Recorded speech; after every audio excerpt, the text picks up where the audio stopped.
The Federal Competition and Consumer Protection Commission (FCCPC) approves 173 digital lenders to operate in Nigeria. YouTube adds a podcast tab to channel pages. Amazon closes UK-based online shopbook depository. Richard Branson's rocket firm files for bankruptcy. This and more coming up shortly.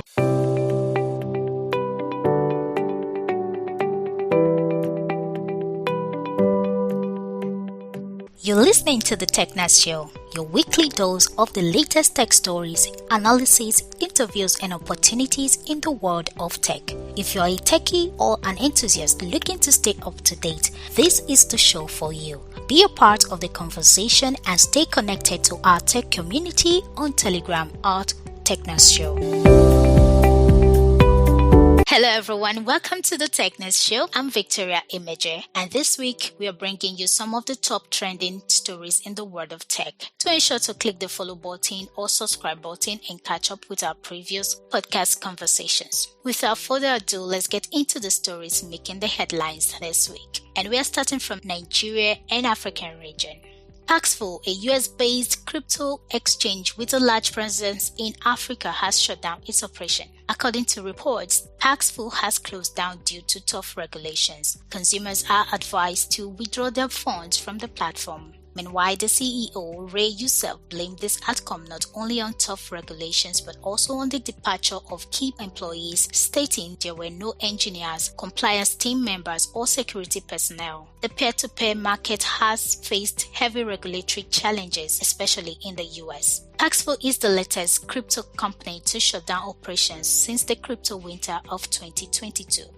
Our fingers are crossed as we keep monitoring the unpleasant outcome hitting the blockchain industry. Hopefully, it gets better and easier in the coming months. Meanwhile, the Federal Competition and Consumer Protection Commission (FCCPC) has authorized 173 digital lenders to operate in Nigeria. This is an increase from the 106 lenders announced earlier in January. 119 lenders have received full approval, while about 54 lenders have received conditional approval. The FCCPC is updating the list as it continues to verify the digital lenders through its regulatory framework. The framework was released in August 2022 amid sanctions and calls to Nigerian fintechs to block predatory digital lenders, and digital lenders were given until January 31st, 2023 to register for approval. Among the approved digital lending companies are Fairmoney Microfinance Bank, Rainmoney Microfinance Bank, Sycamore Integrated Solutions Limited, Trade Depot, Tajo Investments, and several others. It's a laudable development, especially with Google also regulating some of these apps on its App Store. Moving on to international trending stories in the world of tech. Mayor starts legal bid over ChatGPT bribe claim.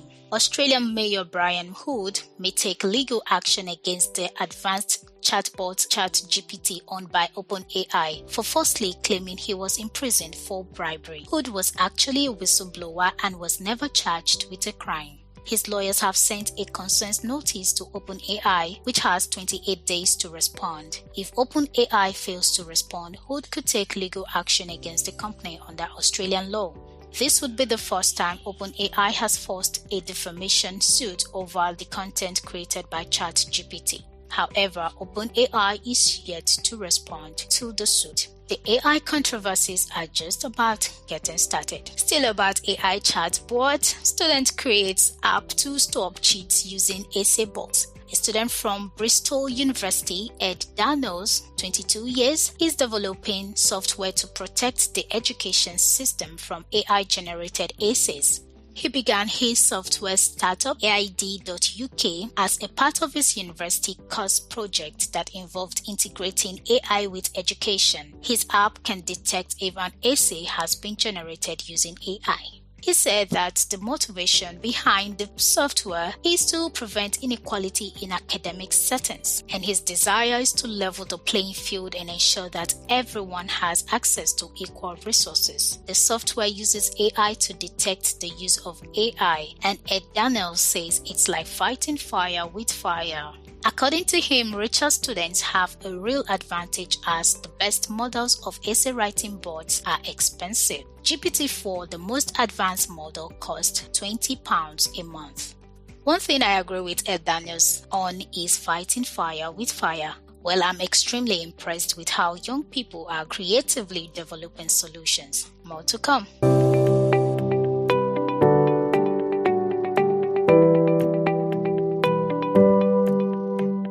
Moving on, Amazon is closing down Book Depository, a UK-based online store, after almost 20 years of business. The closure comes as Amazon plans to cut thousands of jobs globally. Book Depository has informed its customers that it will cease operations later this month, April 26 precisely. The news was met with sadness by many customers from around the world. The company's website added that customers can continue to order books until midday UK time on the last day of trading. On to the social media giant.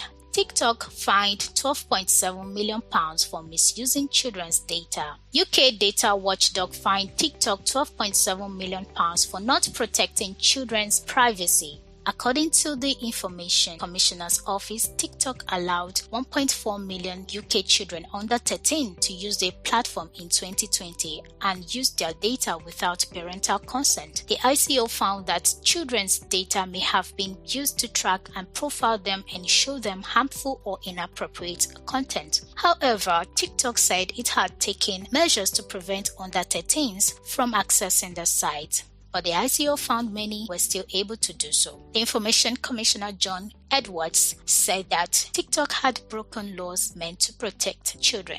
In his exact words, he said, "There are laws in place to make sure our children are as safe in the digital world as they are in the physical world." TikTok did not abide by those laws. Digital privacy continues to be an issue in the new media. We hope companies can take note and rectify these growing concerns. Moving on, Richard Branson's rocket firm files for bankruptcy. British billionaire Sir Richard Branson's rocket company Virgin Orbit has filed for bankruptcy in the US after failing to secure new investment. The California-based satellite launch company had already halted operations weeks ago and cut 85% of its 750-strong workforce.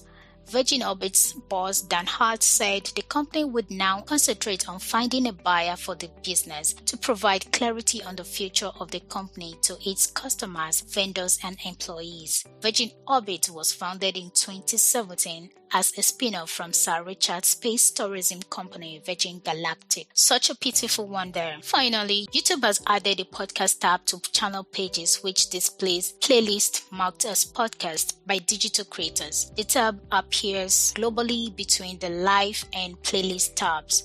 This new feature allows users to easily find podcasts without having to manually search for them or sift through regular playlists. Additionally, only content labeled as podcast will show up in YouTube Music, and this is available on mobile and web versions of the app. It's a very great development and I'm excited about it. I mean, I'm a podcaster, so why shouldn't I be, right?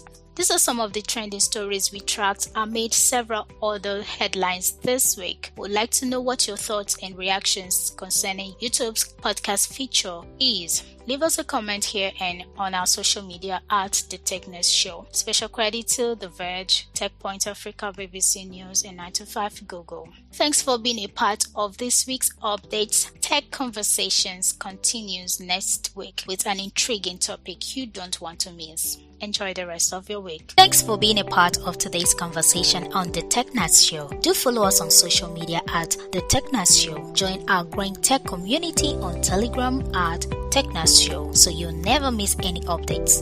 If you find our content valuable, would love you to drop us comments or likes, or you could share it with your friends too. Catch you next week.